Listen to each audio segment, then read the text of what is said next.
은혜 받을 하나님의 말씀은 민수기 17장 1절에서 13절까지의 말씀입니다. 구약 성경 225페이지 민수기 17장 1절에서 끝절까지의 말씀입니다. 찾으셨으면 교독합니다. 제가 먼저 읽습니다. 여호와께서 모세에게 일러 가라사대 너는 이스라엘 자손에게 고하여 그들 중에서 각 성읍을 따라 지팡이 하나씩 부시하지. 곧 그들이 정성대로 그 모든 족장에게서 지팡이를 부시하고 그 사람들의 이름을 각각 그 지팡이에 쓰되 레위 지파에는 아론의 이름을 쓰라. 이는 그들이 종족이 각 두령이 지파에 하나씩 있어야 할 것임이니라. 그 지팡이를 내가 안에서 내가 너희와 만나는 곳이 즐겁게 앞에 있으라. 내가 택한 자의 지팡이에는 싹이 나리니 이것으로 이스라엘 자손이 너희를 대하여 원망하는 말을 내 앞에서 그치게 하리라. 모세가 이스라엘 자손에게 고하매 그 족장들이 각각 지팡이대로 지팡이 하나씩 그에게 주었으니 그 지팡이 함이 열리라. 그 중에 아론의 지팡이가 있었더라. 모세가 그 지팡이들을 증거막 안 여호와 앞에 두었더라. 이때는 모세가 그의 지팡이에 들어가 본즉 레위 준비하여 낸 아론의 지팡이에 문이 덮고 손이 나무로 지키어서 살구 열매가 열렸더라. 모세가 그 지팡이 전부를 여호와 앞에서 이스라엘 모든 자손에게로 취하여 내매 그들이 보고 각각 자기 지팡이를 취하였더라. 여호와께서 또 모세에게 이르시되 아론의 지팡이는 즐겁게 앞으로 가져다가 거기 간직하여 패역한 자에 대한 표징이니 하여 그들로 내게 대한 원망을 그치고 죽지 않게 할지니라. 모세가 곧 그같이 하되 여호와께서 자기에게 명하신 대로 하였더라. 이스라엘 자손이 모세에게 말하니 호수성 우리로 우리에 되었나이다. 망하게 되었나이다. 다 망하게 되었나이다. 다 같이 가까이 나아가는 자고 여호와의 성막에 가까이 나아가는 자마다 다 죽었사오니 우리가 다 망하였나이다 하리까. 아멘. 이 말씀으로 권위의 지팡이 이런 제목으로 말씀을 나누겠습니다. 고라 일당의 반역에 형벌이 있었음에도 불구하고 아론과 모세에 대한 불신은 여전히 백성 중에 그 잔재들이 남아 있었습니다. 그래서 하나님은 확실히 내가 선택한 나의 종이 어떤 자인지를 이스라엘 백성들에게 보여주기를 위해서 이제 족장들이 지팡이를 걷어가지고 회막 안에 두도록 하고 내가 택한 자의 지팡이에서는 싹이 나고 열매가 맺힐 것이다 라는 말씀을 줍니다. 이것은 불가능한 일을 하신 일이에요. 지팡이라는 본래 죽은 나무입니다. 나무가 잘려가지고 땅땅 말랐고 그리고 그 지팡이를 손에 잡고 늘 다니던 것이 싹이 난다라는 것은 그거는 인간으로 생각할 때는 도무지 안 될 일, 그런 일을 하나님이 말씀하셨어요. 그래서 이 지팡이 할 때는 권위적인 것으로 또 보신용으로서 여러 가지 의미를 담고 있습니다만은 그 지팡이는 그 당시의 사람들은 각기 또 자기 종족에 따라서 지팡이를 물려주기도 했습니다. 조상의 족장이 내려가면서 족장에게 지팡이를 물려주기도 했어요. 그래서 그 지팡이에 오히려 족보가 쓰여 있기도 하고 그래서 족장의 지팡이 하게 되면 굉장히 소중한 것들입니다. 그 지팡이가 바로 하나님께서 모세에게 말씀을 주셨고 그리고 모세는 그 지팡이를 12족속으로 지팡이를 거두는데 그 12지파 지팡이를 볼 때에 여기서 조금 변혁이 일어나는 것은요.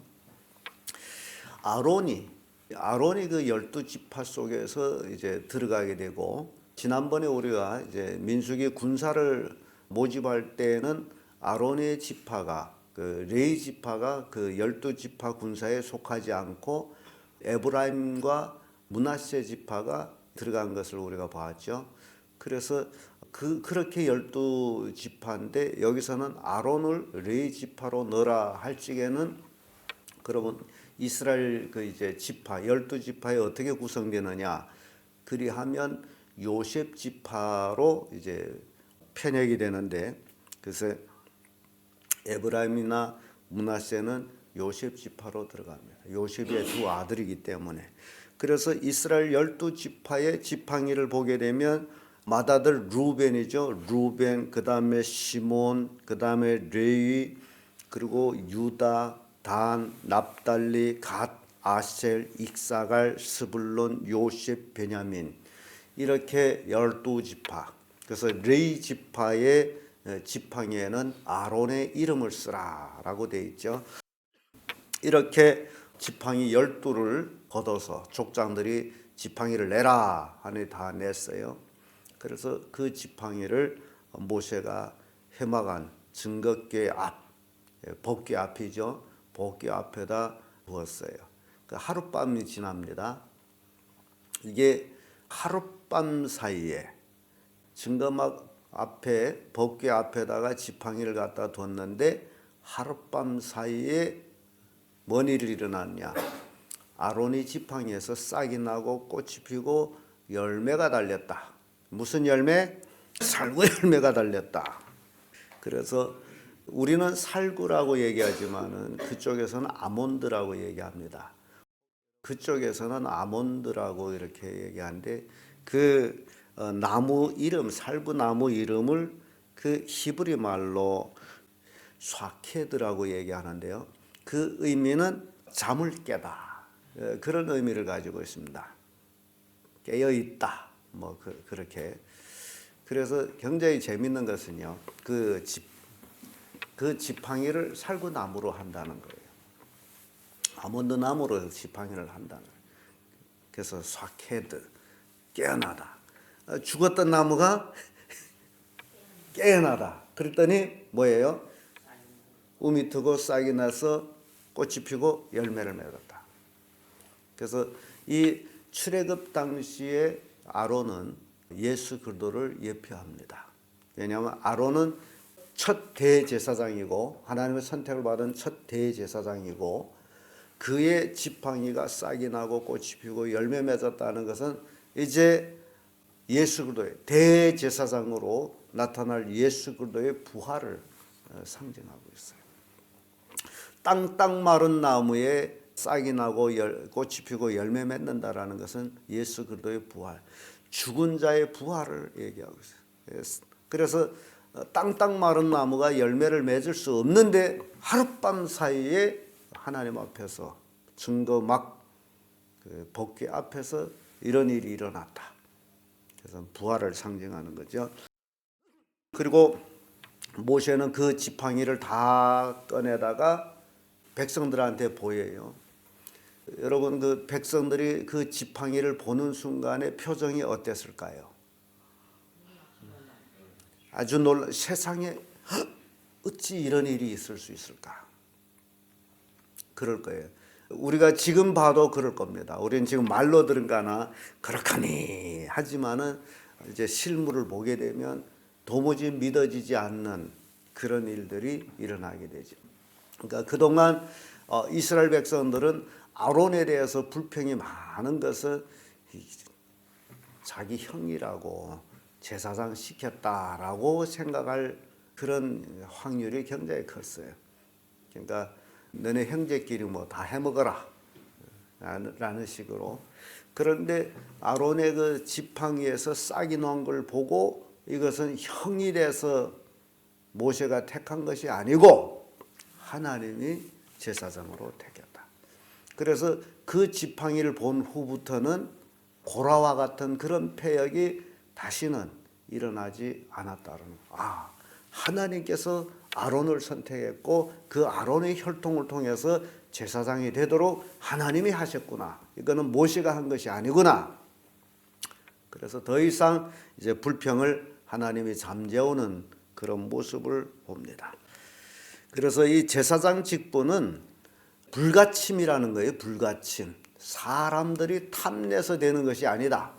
그래서 하나님께서는 그 다른 족속들은 자기 지팡이를 다 찾아가서 지팡이마다 족장 이름을 써가지고 넣었거든요.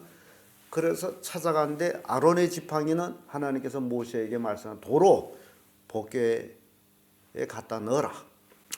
그래서 아론의 상난 지팡이가, 그래서 우리가 성막론을 배울 때 은혜 안에 있다 그랬죠.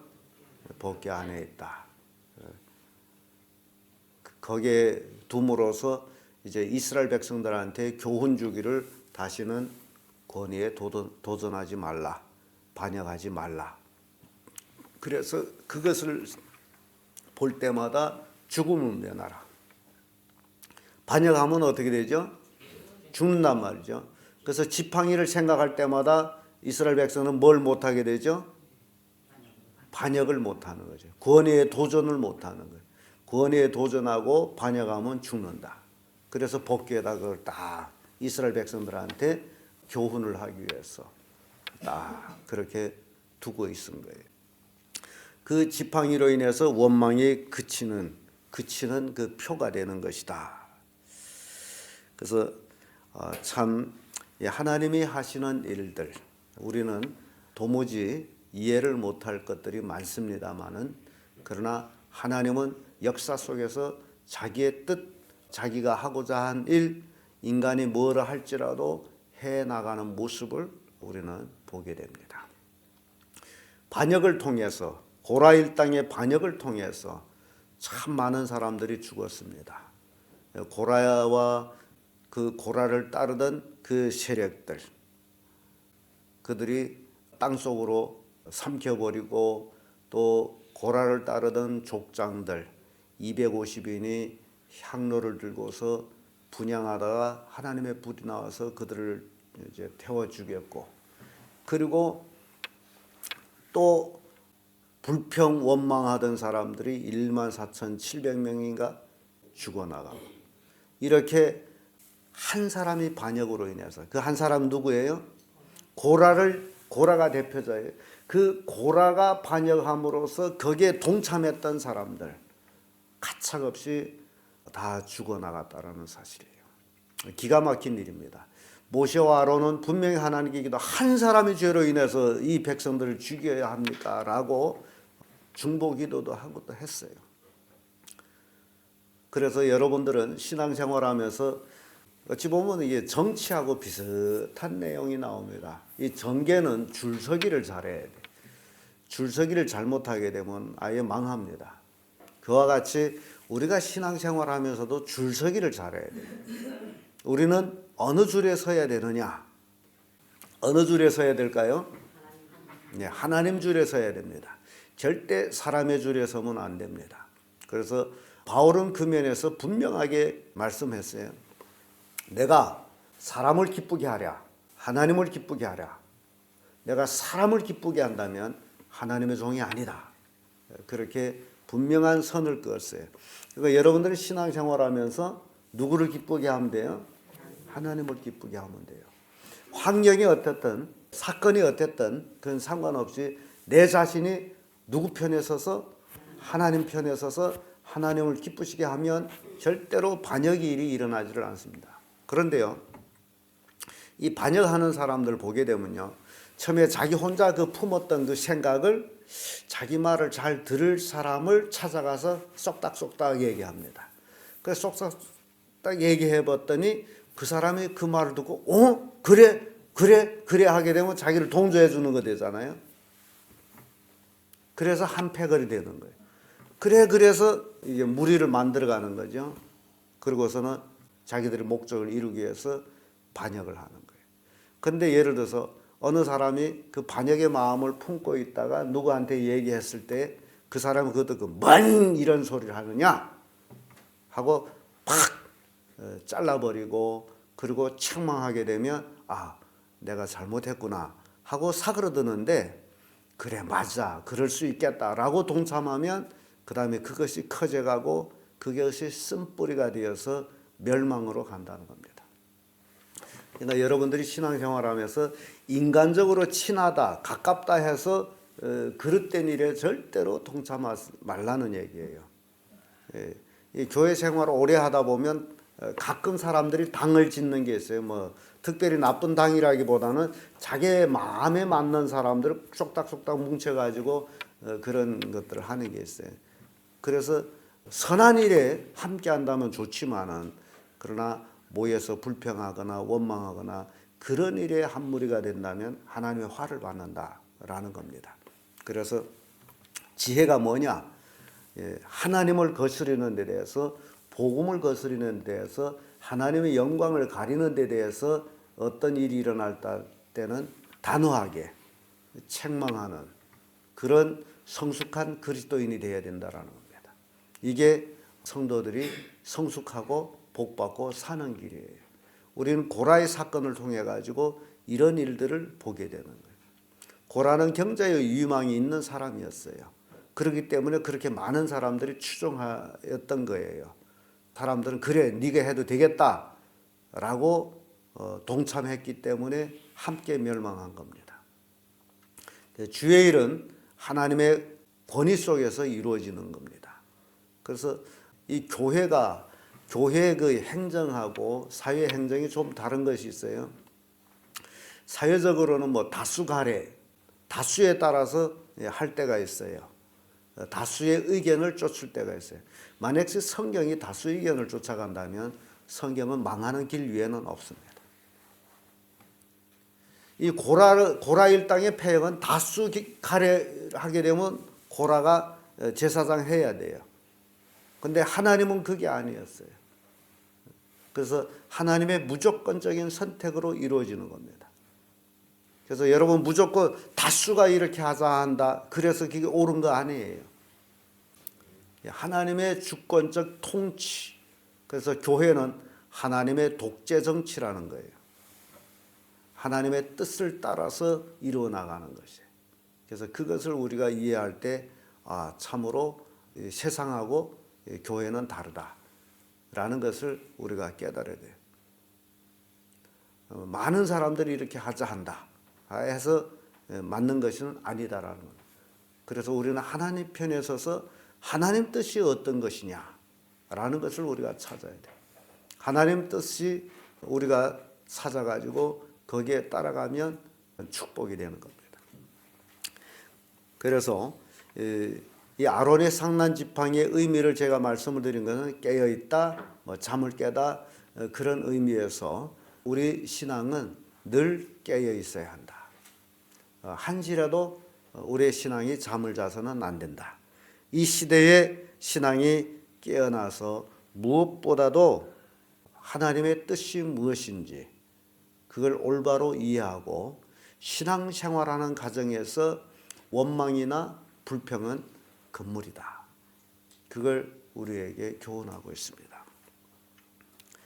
이게 신앙생활하는 법칙이에요. 원망하면 할수록 원망이 커져가지고 나중에 망하는 길이 된다는 거죠. 말이라는 게 굉장히 중요한 거죠. 우리 물에 관한 이제 영상도 봤습니다만은 우리가 어떤 말을 하느냐, 우리가 어떤 마음을 가지느냐 달려서 우리 인생이 달라진다. 그래서 여러분들이 이 민수기 16장에서 17장 이 두 장 속에서 일어난 이 고라의 폐역 속에서 하나님이 하시는 일들을 우리가 살펴봤어요. 그래서 여러분들이 이 출애굽해서 광야 40년 생활이 바로 지금 교회 생활이에요. 지금 성도들이 교회 생활 중에서 천국을 향해 가는 그런 예표적인 것을 보여주기 때문에 우리가 신앙생활 할 때에 온전히 하나님 말씀을 찾아서 내가 하나님 편에 서는 것. 하나님을 내 편을 만드는 것이 아니라 내가 하나님 편에 서는 것. 그리고 하나님 말씀에 순종하는 것. 그러면 하나님의 축복은 우리 것이다 라는 교훈을 주고 있습니다. 기도하겠습니다.